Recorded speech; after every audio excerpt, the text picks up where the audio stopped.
Should you pay for AI tools or stick with free options? We tested both so you don't waste money. Here's what actually wins. Free AI tools let you test before investing. ChatGPT free, Canva AI, and Perplexity deliver serious results without subscriptions, perfect for freelancers and small businesses starting out. But they come with limits, slower speeds, fewer features, usage caps. Understanding these trade-offs saves you thousands annually.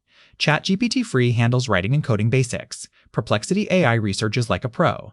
Canva free includes AI image generation. Descript free edits video and podcasts. HubSpot free offers AI copywriting. These cover 80% of creator needs. They're genuinely powerful, no upgrade when free limits hurt your workflow. ChatGPT Plus gets faster responses and GPT-4 access. Midjourney creates premium AI art. Runway Pro does advanced video editing. Paid tools offer priority support, unlimited usage, and exclusive features.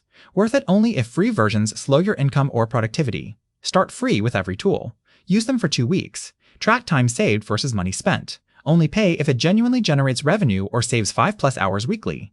This approach maximizes ROI and prevents wasted subscriptions. Most successful creators use a hybrid, free tools plus 2 paid favorites. Drop a comment telling us your favorite free AI tool.